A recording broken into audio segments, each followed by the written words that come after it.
There's one thing you can definitely say about Catford. It's got a lot of traffic. Famously, it's also got an enormous fiberglass cat dangling a playful paw outside a 1970s shopping centre. Just around the corner, the busy South Circular Road is hemmed in by rather anonymous office blocks, and then collides with one of the main roads from London down to the south coast. Let's face it, Catford doesn't really draw visitors in. Most people probably want to go through it rather than come to it. But that's a shame, because there are some hidden gems in and amongst these streets. I want to take you on a tour of another Catford, one that may surprise you, where buildings tell of our shared past and landscapes can transport you out of the daily grind. And I'll be putting it all into context too, by looking at what came before all of this.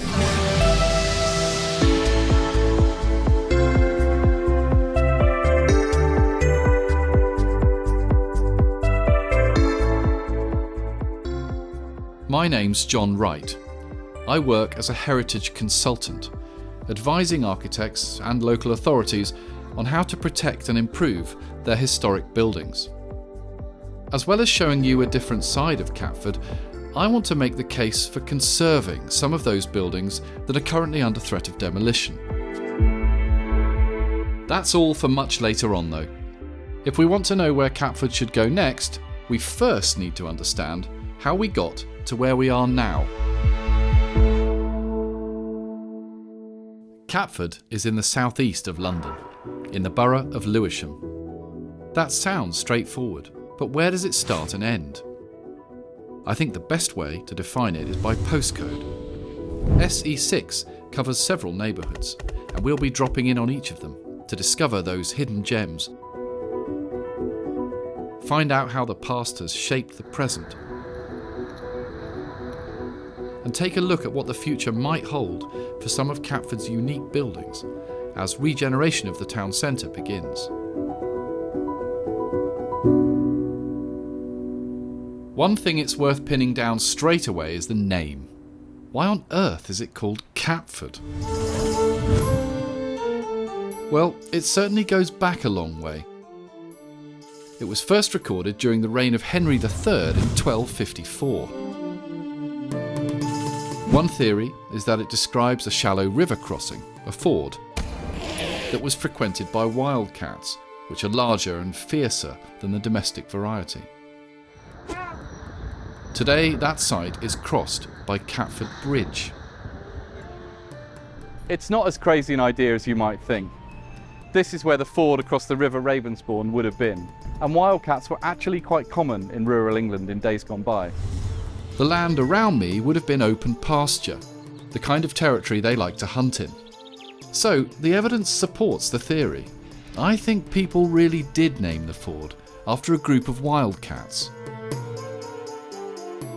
Mapmakers in the 18th and 19th centuries would have agreed. They spelt it Catsford.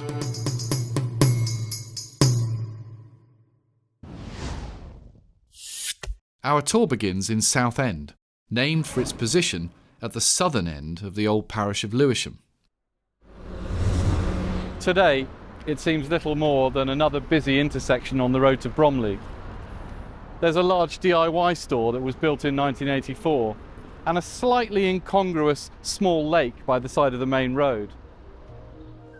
But wind the clock back to the 19th century and it was quite the rural idyll. There were 3 mansion houses, pubs, 2 mills and several cottages. In fact, there was a settlement here at least as far back as the 1600s and probably much earlier than that. Its existence was closely connected to the river, which hosted the wildcats a mile and a half or so downstream. The Ravensbourne once flowed wider and faster than it does today. It was crucial to the economic development of Lewisham as a whole and powered at least 10 watermills on its way to the Thames.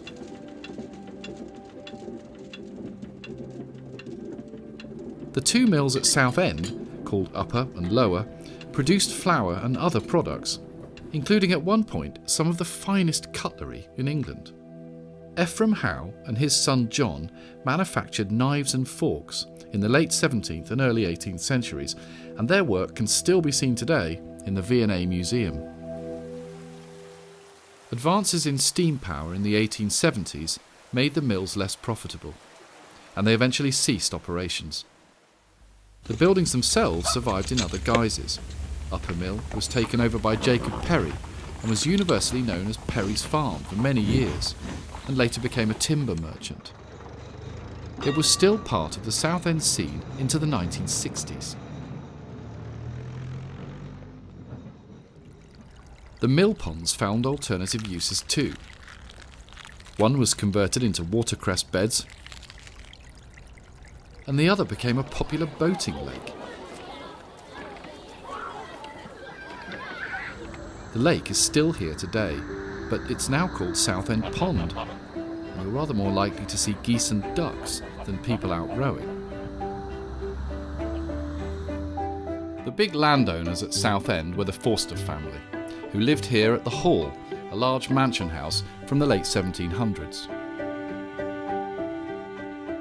The last of the Forster line to live there was Henry, born in 1866, who became MP for Sevenoaks.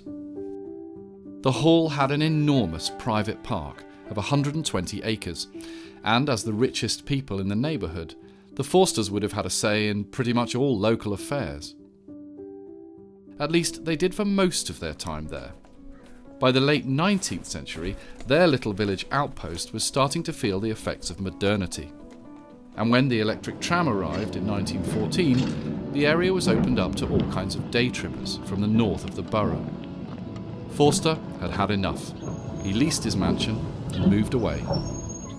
The new leaseholders added a huge extension onto the house and started making films.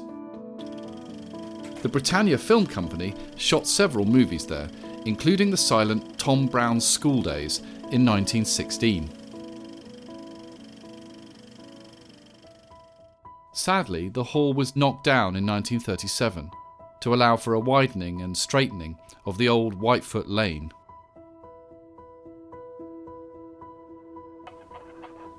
The two Southend pubs were the Green Man opposite the mill pond and the Tiger's Head further up the road towards Lewisham, which began life in the early 1700s. Both were rebuilt several times, but finally demolished early in the 21st century.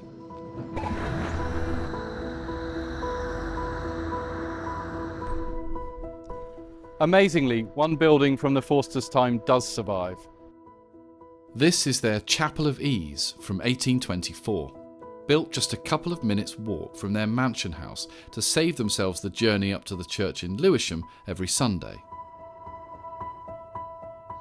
Today, the chapel functions as the church hall for a much bigger place of worship just next door. St John the Baptist was built 100 years after the chapel, in 1924, when large housing estates were being constructed near Southend, and the chapel was considered too small to accommodate all potential new worshippers.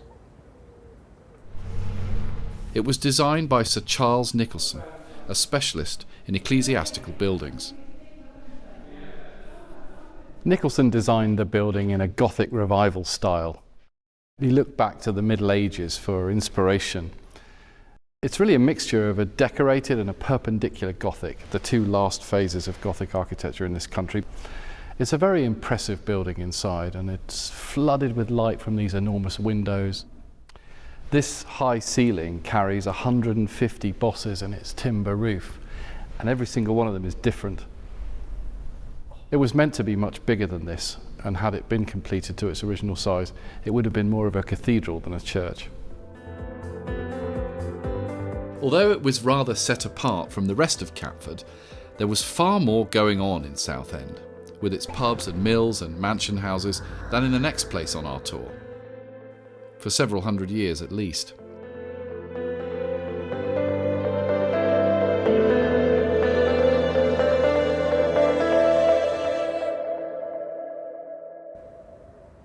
I'm heading up to the eastern side of SE6, which was just fields right up until the end of the 19th century.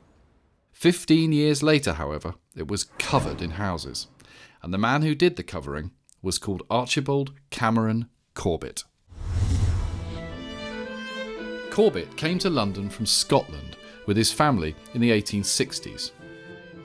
When he was just 21, he took up the reins of his father's house building company, and within a couple of decades could claim to be the largest developer of suburban housing in the London area, eventually building 7 large estates. He had other strings to his bow too. He became an MP for a constituency in Glasgow and a fervent campaigner for temperance, the anti-alcohol crusade embraced by many Victorian reformers. In 1895, a new railway station opened in the borough of Lewisham, this time at Hither Green. Spotting a business opportunity, Corbett purchased 278 acres of Catford farmland stretching a mile south of the station.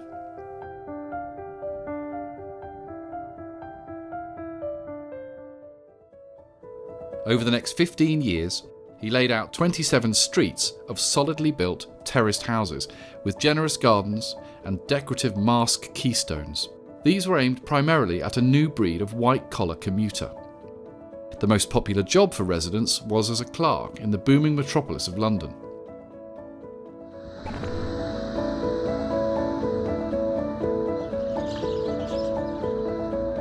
Corbett's estate was a success, with young families especially keen to live there.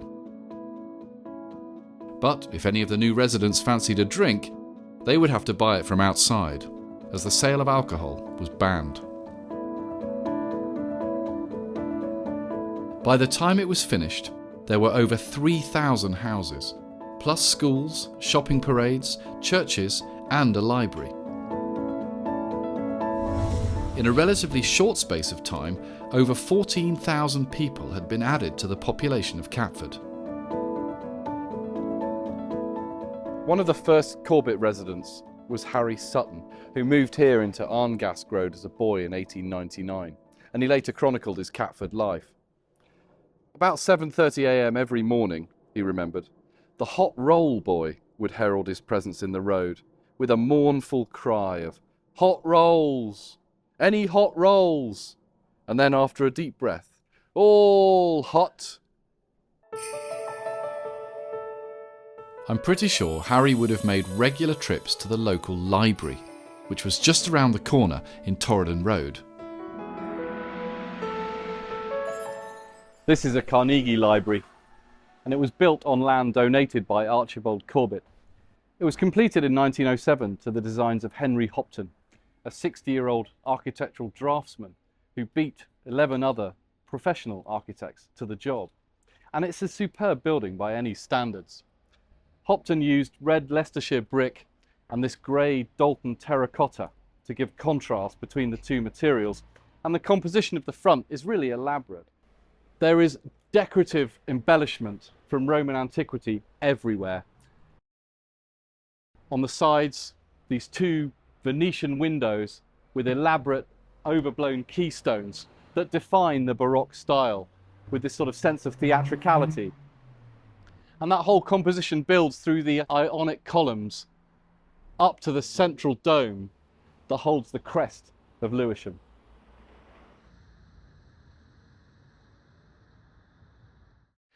The interior of the library is really all about the central dome and its 16 windows that bring natural light into the centre.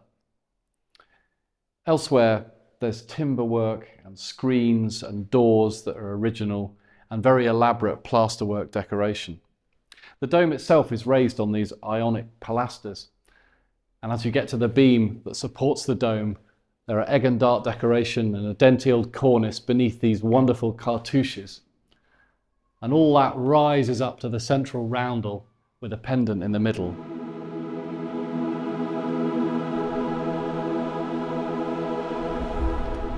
Corbett was a very religious man, and it's no surprise that there were many churches on the estate serving the various denominations. The biggest church is this one, St Andrew's, which lies at the heart of the estate. It was designed by Philip Appleby Robson, and it was completed in 1904. The building is in a free Gothic style, very popular in the Edwardian period, the Gothic Revival as it was called. The dominant architectural features of the inside are really the unbroken aisles which run with these huge brick piers and shafts of stone all the way up to the ceiling that break through the arches. The east window is by Martin Travers, a very famous 20th century stained glass painter. It's actually a First World War memorial. Travers designed Christ in Majesty in the centre, and underneath the inscription records the dates of the First World War. It's a stunning piece of medieval revival art.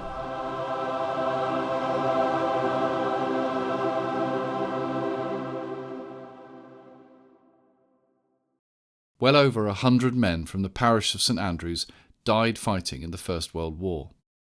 But apart from infrequent Zeppelin raids, the rest of the population weren't directly affected. That changed in the Second World War when Catford was extensively bombed. In one particularly terrifying attack in 1943, a low-flying German plane dropped a bomb on Sandhurst Road School during the lunch hour, killing 38 children and 6 teachers.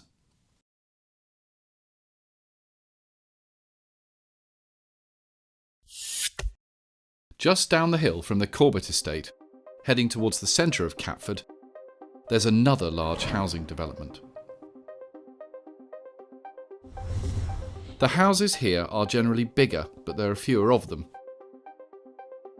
Building started in 1902, when Henry Forster, who we last heard of back in Southend, decided that if he couldn't resist the armies of suburbia, he could at least make some money by housing them. Wide tree-lined streets like Culverley, Bargery and Inchmere were laid out, and hundreds of very smart Edwardian semis built on what had been the Forsters' Sangley farm. In 1990, the special architectural interest of the neighbourhood was recognised when it became Culverley Green Conservation Area.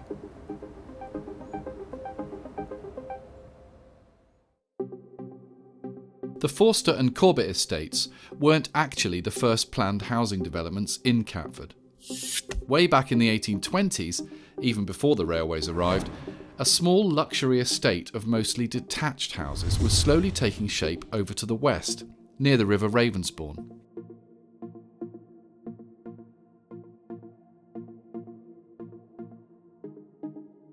Only a few of the early houses in Ravensbourne Park survive today. But they give an impression of how grand the developers' aspirations were. There was a central private garden behind the fence on the right of this picture, which is now open to all.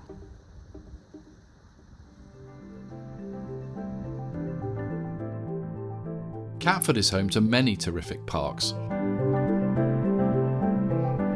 And if you walk up the hill from Ravensbourne Park, you can find some of the most fantastic panoramic views in South London. This is Blythe Hill Fields, and here we're about 200 feet above sea level. The views to the north are really impressive. Got the city over there and Canary Wharf, and the views to the south are not bad either. The park was originally the grounds of a local mansion called Blythe House, which was built in 1842. Blythe Hill was also the scene of some light industry in the 19th century, with a brickfield making use of the local clay.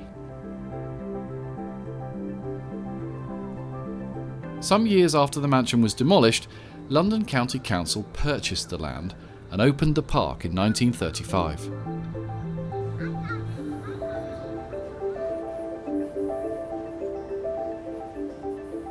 London County Council were hard at work in the east of Catford too.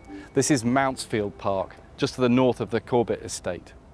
It takes its name from a large private house that was built by local resident Henry Stainton. Stainton built the house in the mid-19th century for his son Henry Tibbets. The younger Henry moved in with his wife Jane in 1847. and used the extensive gardens and surrounding countryside to pursue his interest in the natural world. He published a manual of butterflies and moths and was a recognised authority on insects of all kinds. Mountsfield was the last of Lewisham's big country houses to be built, and it didn't last very long. By 1898, both Henry and Jane had died, and there was talk of turning it into a public library. But it seems it hadn't been very well constructed 50 years previously, and most of it had to be pulled down. In 1904, London County Council bought the land to develop as a park, which opened in 1905, and has been a firm favourite with locals ever since.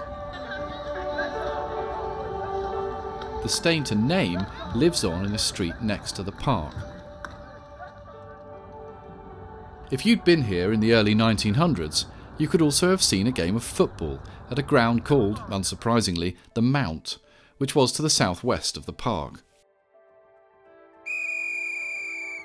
This was the home of amateur team Catford Southend FC from around 1909.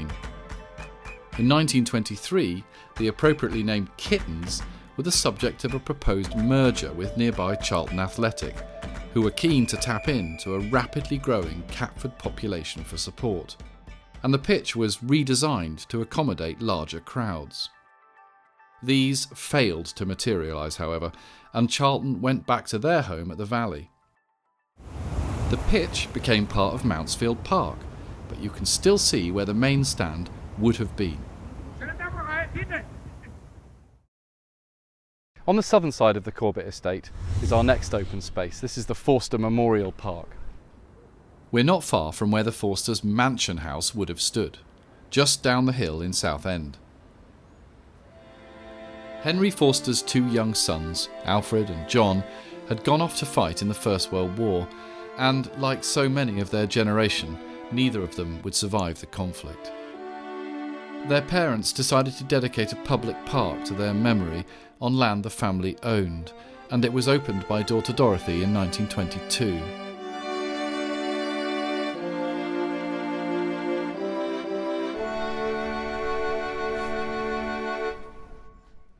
The woodlands surrounding the central playing field are thought to be many hundreds of years old. I particularly like the name of this feature.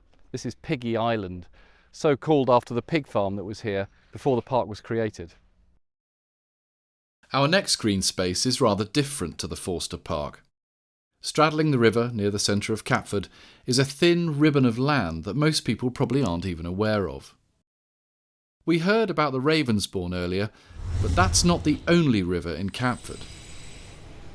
Hidden amongst the trees just south of Catford Bridge, it's joined by a tributary called the Pool. This is where the two rivers meet. We're in Pool Linear Park, which stretches for about a mile down to Southend Lane.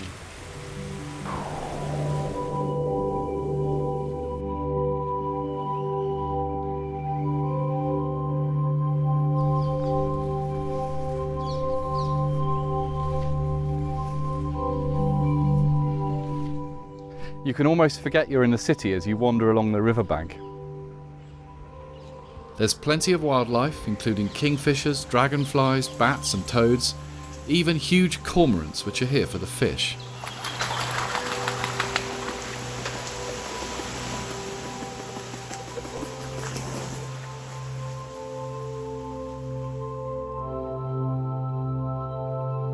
Just to the north of Catford Bridge is our final park, Ladywell Fields.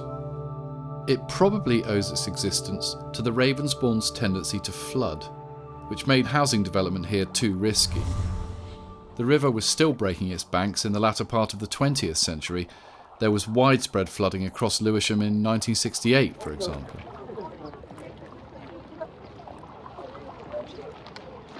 Ladywell Recreation Ground, as it was also known, was opened around 1890. Over the last 10 or 15 years, both Ladywell Fields and Pool Linear Park have been extensively restored, with the rivers given back their starring roles in the urban landscape, to the benefit of nature and people alike.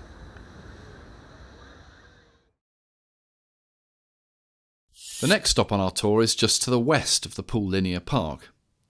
There's been a settlement in Perry Hill since around the 15th century. The name Perry is closely associated with pears, and there may well have been orchards in the area. Heading south, Perry Hill once led down to Sydenham Green, since renamed as Bell Green. Heading north towards Catford, at the junction with Catford Hill Road, there once stood the area's grandest building, a mansion called Place House. Local legend has it that the house was built by Elizabeth I in 1580 for her favourite, the Earl of Essex, who entertained her whilst his wife was conveniently concealed in a secret chamber, accessed through a false door. Place House is also thought to have been the manor house of Sydenham, when much of this part of southeast London was covered in woodland. The oldest building still standing in the area is a farmhouse called the Elms, which was built around 1790. The bay windows are a later addition from around 1860.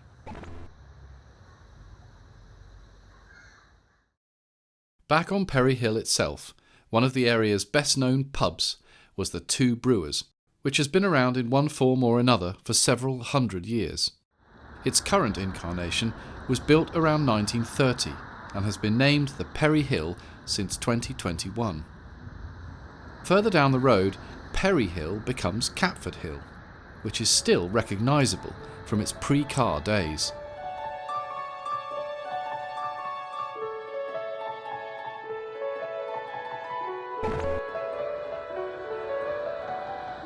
Catford Hill then joins the South Circular, and just up from the junction is a slightly surprising sight, a mighty Gothic-style edifice called St Dunstan's, which is an independent fee-paying school that opened in 1888.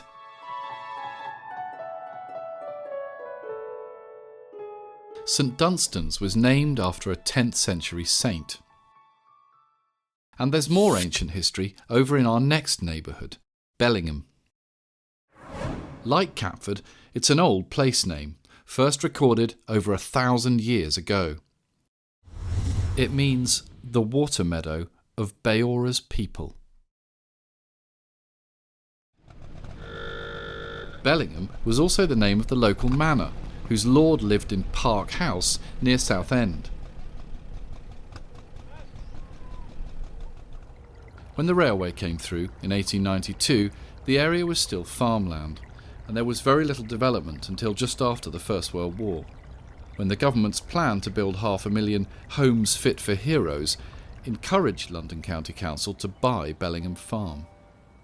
The land was transformed into desperately needed social housing, with an estate based on Garden City ideals. Semi-detached houses were laid out in tree-lined crescents, with space for allotments and even a village green.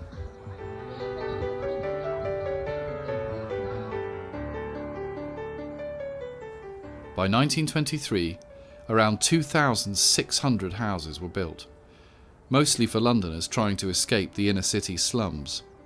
There were shops, churches, play areas, and, whisper it, an oldie-worldy style pub. In the 1920s, the anti-drink movement that we saw at work in the Corbett estate was still a force to be reckoned with. And the county council at first decided there should be no pubs on any of their new estates. Bellingham seems to have been the first where the rule was relaxed, but only to allow an improved version of the standard tavern.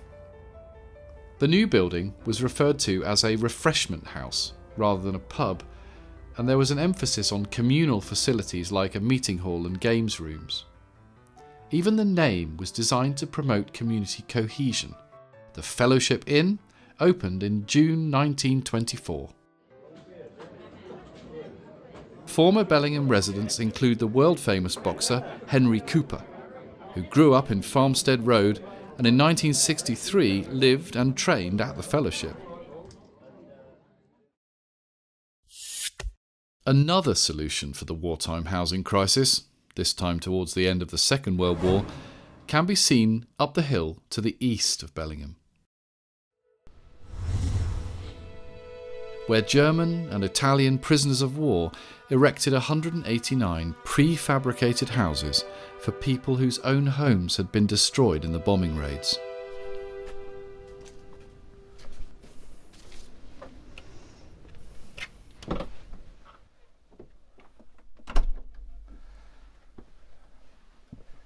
Understandably, there had been very little house building during World War II. And with bomb damage and a dramatic increase in population, that led to an enormous shortage of housing. And this is one of 157,000 prefabricated or prefabs houses that were built towards the end and just after the war. These are uniseco prefabs. The way that they were constructed is fascinating. The big plywood panels were cemented together with asbestos, and the windows were then put in, and the kitchens and bathrooms arrived on site already complete. So they were a kit, and each one of them went up in no more than a couple of days. One can only imagine how beautiful they must have appeared to those people coming from the bombed out areas of Bermondsey or Deptford, whose houses had been destroyed. These places must have been like paradise. A vision of modernity with inside toilets and back gardens. There are around 50 or so now surviving, the previous ones having been demolished to make way for new development. But what we've got here are the surviving remnants of a very important bit of British architectural history. And because of that, 6 of the prefabs on the estate are now listed buildings.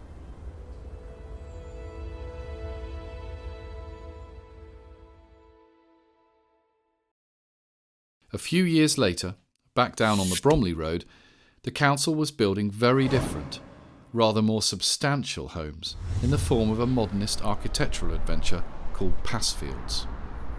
The development contains 101 flats and maisonettes.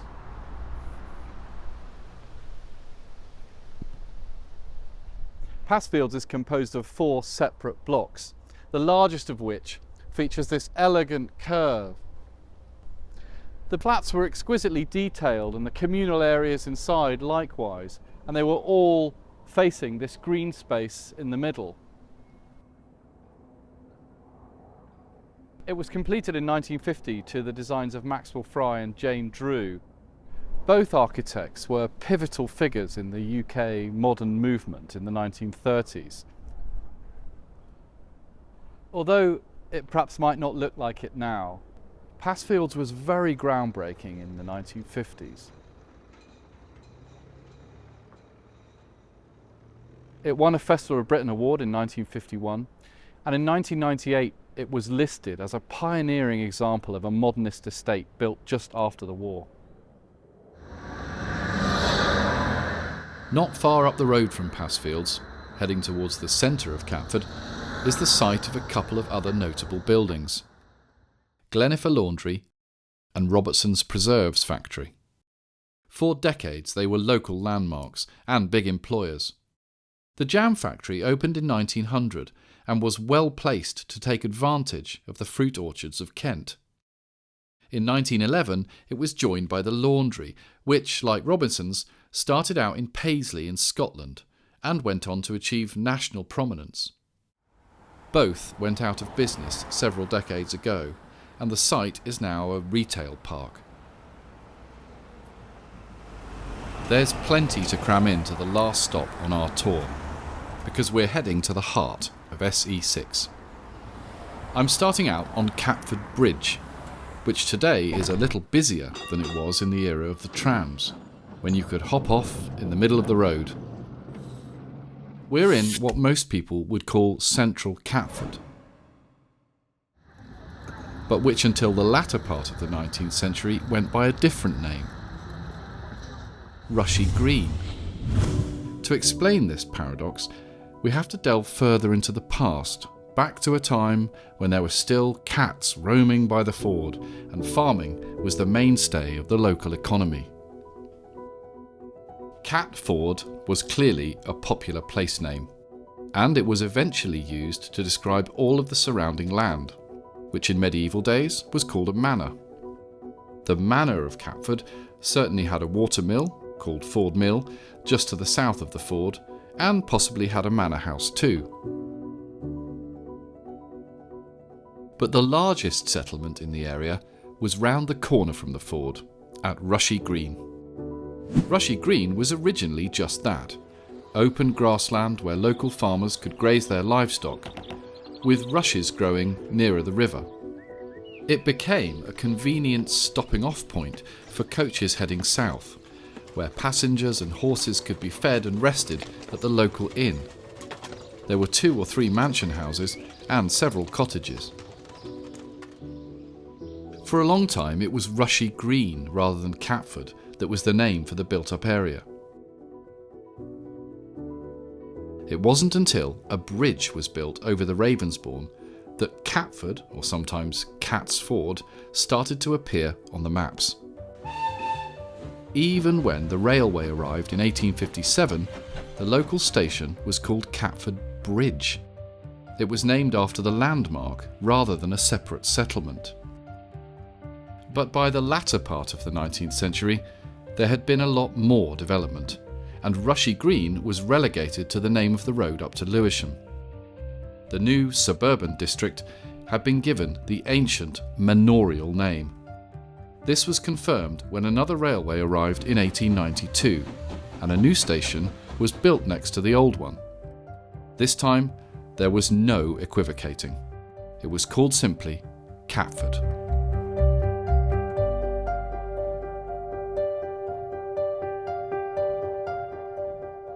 Just around the corner from the stations is the oldest building in Catford, a former Georgian farmhouse called Elmwood.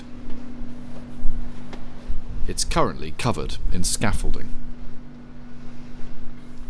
Actually, what we can just about see here are the later Victorian extensions, but somewhere in there is the original Georgian farmhouse. It was built in 1736 and it once stood roughly on the southern edge of the original Rushy Green. From 1810, the green had gradually been covered with houses and shops. And after another 70-odd years and various private owners, Elmwood was turned into the Catford Conservative Club. The idea of such a club in today's Labour-dominated Catford might sound a little strange.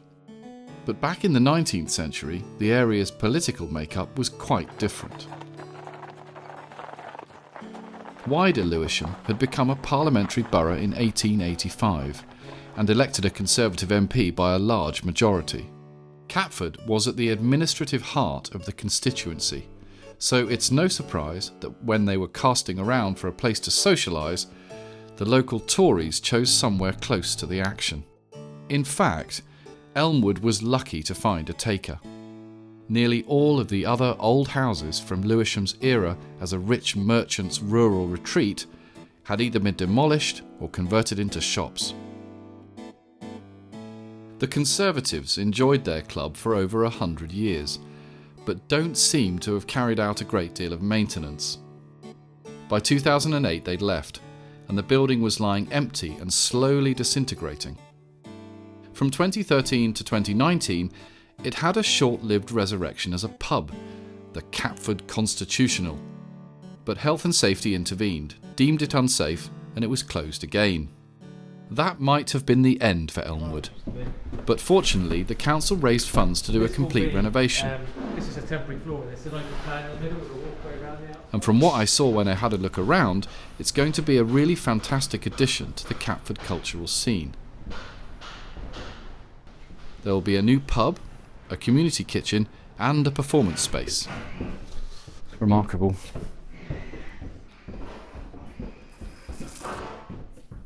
Even in its earliest days as a farmhouse, the occupants of Elmwood didn't have far to go for a pint or two. Just along the street was the first incarnation of the Black Horse pub, which started life around 1700.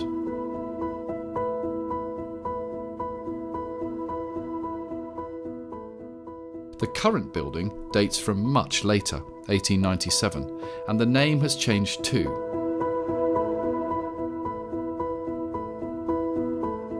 It's called the Duke of Catford.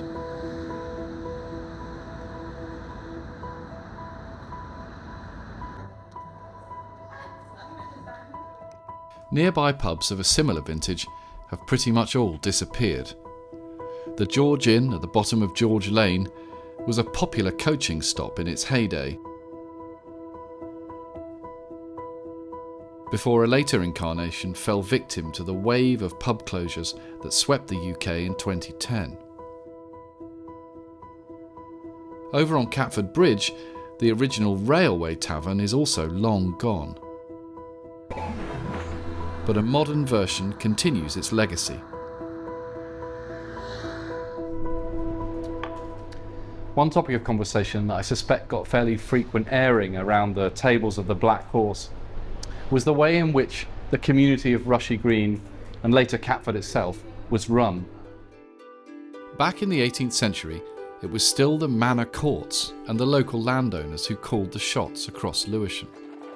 But as the population grew and the influence of the gentry waned, a new bureaucracy evolved to administer things like drainage, lighting, highway maintenance, and provide some basic assistance for the poor people of the parish. By 1875, a Board of Works, forerunner of the council, had been established for Lewisham. Brand new Gothic-style offices were built for its staff in the heart of Catford.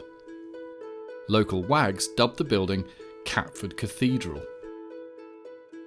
Around a decade later, it was joined across the road by an actual place of worship, St Lawrence's Church, with seating for 750 people. Central Catford was looking really rather grand.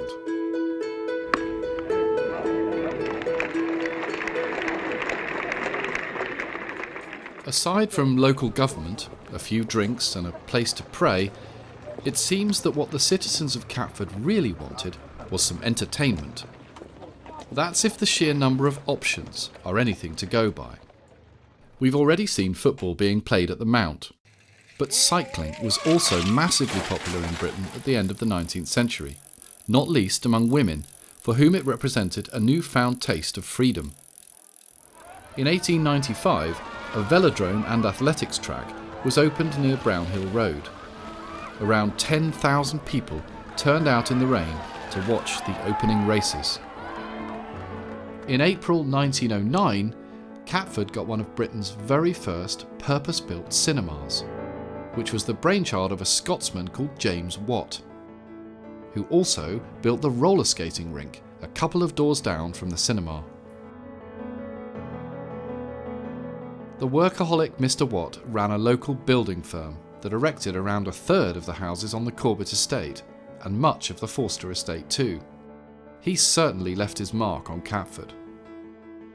The movies proved so popular that only 4 years later, Mr. Watt closed his first cinema and built a new, much bigger one not far away at the junction with Bromley Road, calling it the Central Hall Picture House.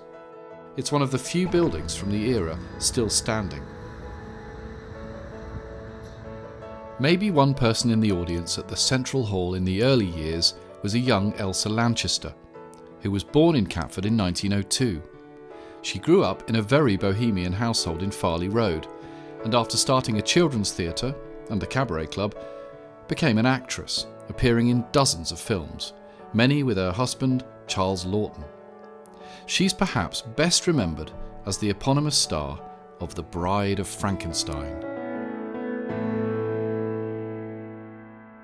In 1911, the largest music hall in London opened its doors in central Catford, with seating and standing for well over 3,000 people. It was designed by renowned theatre architect Frank Matcham. The building was composed of 3 distinct elements: a domed ticket hall, the huge main block, and connecting them, an ornate entrance section that carried the name Hippodrome.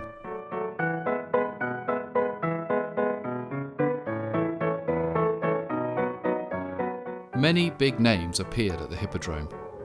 On one memorable night in August 1940, as the air raid sirens sounded and the bombs fell outside, American jazz singer Adelaide Hall was topping the bill. With nobody able to leave the theatre, she ended up setting a world record for the number of encores, singing 54 songs before the all clear sounded at 3:45 a.m. the next morning.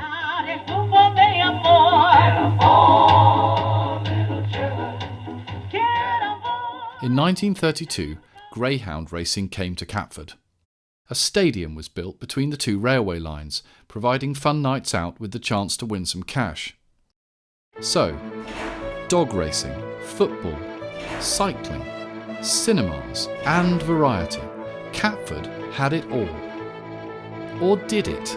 Maybe there was room for one more, rather large attraction. In the same year that the Greyhounds got their stadium, yet another venue was added to the list of attractions. A concert hall was built on the side of the old Office of Works building, which by this point had been renamed Lewisham Town Hall. This is the Broadway Theatre.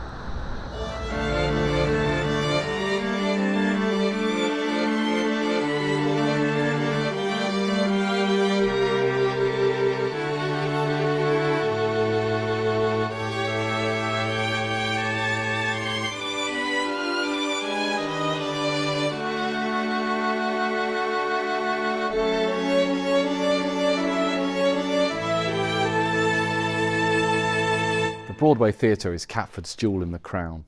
It was completed in 1932 to the designs of Bradshaw, Gass and Hope, and inside the building has a rich decorative scheme with Gothic and Tudor references that are all brought together with an Art Deco flair. The main auditorium can seat 800 people, and there's a smaller studio space downstairs. The building is a much-loved community asset with a rich history of variety, comedy and black theatre productions. The latest refurbishment works in 2022 have restored the building to its former glory. Lewisham Council spent over £7 million redoing the lighting, improving the stage technology and improving the disabled access to the building. Now all those works will ensure that the Broadway Theatre remains right at the heart of cultural and community life here in Catford. Sadly, nearly all of the other buildings we've been looking at have long since left the Catford stage, together with many of the original shops that used to line the main roads. The cycle track was sold to developers after only 5 years and covered in houses. A block of flats was built where James Watt's Picture Palace Cinema once stood. The Hippodrome tried its luck as a cinema called the Eros after audiences for variety shows dwindled. But the end of the road came in 1960 when the whole thing was demolished. Catford Dog Track closed in 2003 and over 500 flats now make up a housing development on the old site. The Town Hall and St Lawrence's Church were demolished in 1968, not because of any structural problems, but because the council needed more space. There was some local opposition. A 13-year-old local schoolboy, William Norton, enlisted the help of famous poet Sir John Betjeman in his campaign to save the Town Hall, but to no avail. Victorian buildings were seen as old and fussy and getting in the way of progress, so down they came. A new civic suite took the place of the old town hall in 1971, but it was 20 years before the Lawrence House office block appeared where the church had once stood. For most of the 70s and 80s, the site was just a car park. After the original St Lawrence's Church was demolished, a smaller replacement was built a few hundred metres away on Bromley Road. The new St Lawrence was completed in 1968 to the designs of the Covell-Matthews partnership.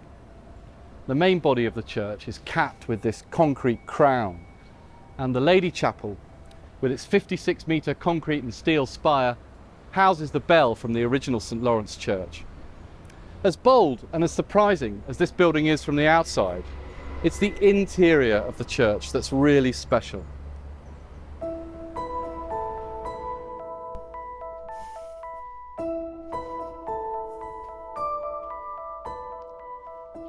The octagonal interior is a really dramatic space.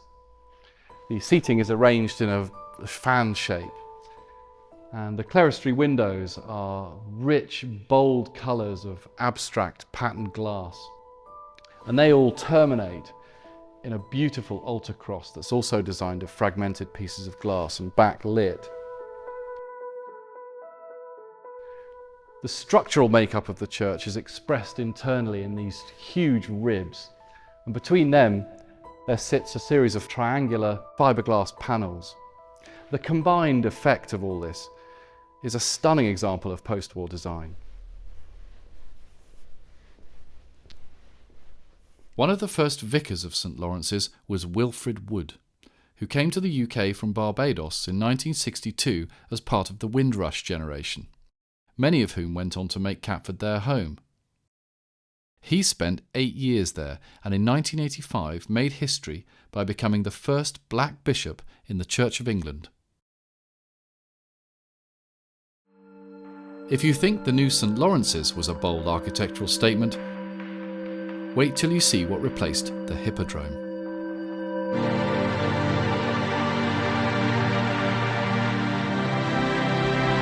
This is Eros House, designed by Owen Luder and his partner Rodney Gordon. In the early 1960s, Luder and Gordon were cutting-edge British architects. The building was designed in a brutalist style, and although now quite popular, that term requires a little explanation. Brutalism is a British architecture. It was devised here first, and the brutal of brutalism doesn't come from the word brutal. It comes from the French phrase béton brut, for raw concrete.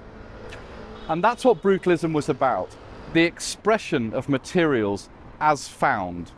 If it was a brick, it looked like a brick. If it was a piece of timber, then it looked that way. Nothing was covered up. It was a style about honesty more than anything else. Eros House is a very distinctive piece of British brutalism. It's really made up of 3 separate components, all linked together at the first floor level. There's this freestanding stair tower. The expression of the structure is visible on the outside with these beam ends coming through the glazing all the way up. Behind me here is the single-storey supermarket block that used to house a Sainsbury's, the very sculptural cornice reminiscent of Le Corbusier's work at Ronchamp. The main block, which sits behind the stair tower at 9 stories, housed the office accommodation, the car park, and some flats. The building is covered with the marks of the shutterboard that were left when the formwork for the concrete was peeled away. So if you get close, you can see all the grains of the wood in the concrete. And it's a building that rewards careful inspection. Eros House is actually one of a number of brutalist buildings that Owen Luder and Rodney Gordon designed in the 60s and 70s. They generally followed a similar template: interlinked, holistic structures providing space for living, shopping, working and parking, all made possible by the structural and indeed sculptural qualities of reinforced concrete. There was the massive Tricorn Centre in Portsmouth, the Dunstan Rocket Tower Block in Gateshead, and their signature building, Trinity Square, also in Gateshead, which featured a 2-level shopping centre and a huge multi-storey car park made famous by Michael Caine in the film Get Carter. These buildings epitomised the brutalist credo of honesty, simplicity and functionality. And they have all been demolished. Eros House is still standing, but sadly it isn't quite the same award-winning building that Luder created. Its expressive brutalist style was compromised when cladding was attached to the facade of the main block and the offices turned into flats. Luder felt the changes and the general deterioration of the building had destroyed the design integrity, and he asked that the commemorative plaques be removed. If you want another taste of brutalism, you won't have far to go. Lewisham Council must have been happy with Luder's work, because they brought him and Rodney Gordon back to Catford at the end of the 1960s. They designed a huge new shopping centre cum housing complex. Opened in 1974, with its iconic cat added a little later in 1982, the Catford Centre and Milford Towers were billed as the Barbican of the South. Brutalism here is expressed in similar ways to Eros House, with the main structure being made from reinforced concrete, which allows several different functions to be interlinked. But unlike at Eros House, they also used a good deal of brick. It's an enormous building, with blocks comprising around 270 flats spread across 4 rows with terraces in between. Underneath the housing level, there's car parking, and below that, shops and offices. It is a megastructure.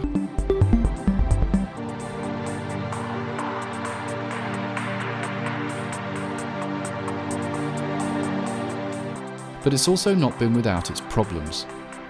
The building has faced some fundamental difficulties, and people who live here were rightly angry about the lack of routine maintenance, about the difficulties of security and feeling safe in and around their own homes. Now, that's not intrinsically related to the architecture itself, but obviously stigma can attach itself to places, and that happened here. But the council have now made a series of improvements that have left the building looking as good as it ever has, at least since it was constructed. Those improvements perhaps pave the way for Milford Towers and the Catford Centre to be part of the regeneration of this area. Not for the moment, though. In fact, Lewisham Council has plans to knock the whole lot down and put much taller tower blocks in its place. But before we get rid of yet more unique buildings, I think it's worth bearing in mind William Norton's attempt to save the old town hall, which was in some ways ahead of its time. Victorian buildings had gone out of fashion and were deemed only good enough for the wrecking ball. But things have changed, and now we hold them in much higher esteem, often restoring and conserving them where possible.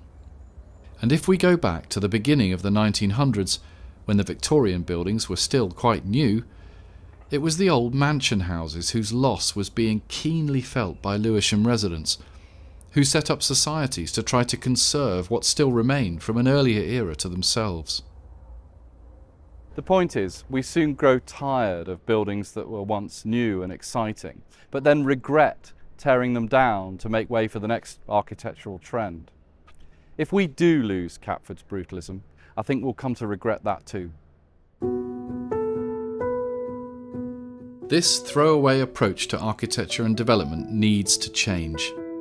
The climate emergency means that the sheer amount of embodied carbon in buildings of this scale makes their adaptation and reuse imperative.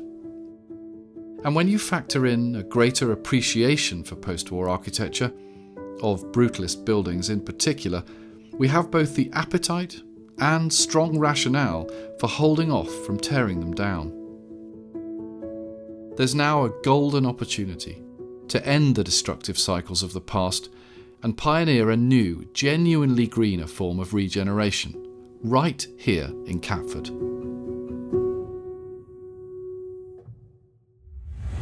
A step in the right direction has taken place just off Catford Broadway, where a council-sponsored scheme has transformed a couple of old buildings containing shops into living accommodation. This new development of 5 flats is called the Queen of Catford, and here the architects have taken the cat theme to a whole new level. There are over 27,000 of these, inside and out. There are still commercial units on the ground floor, but above and behind them, the developers have made the most of a small site to provide much-needed homes for private rental. The architect, Taro Saruta, has been wonderfully creative in the use of space. And the interiors are all finished in this untreated plywood. And here, The laser cut cats all the way across the kitchen cupboards. I hope you agree that there's more to Catford than first meets the eye. Although many of the old buildings have gone, there's still some strikingly original architecture and superb green spaces to enjoy. By conserving and adapting some of those existing buildings, we'll be doing the planet, and by extension ourselves, a big favour. SE6 is home to a wonderfully diverse and creative community. And if the next stage in its evolution is handled carefully, if the changes are driven by the needs of that community, then there is a chance that Catford could once again be the kind of place that people want to come to, rather than go through.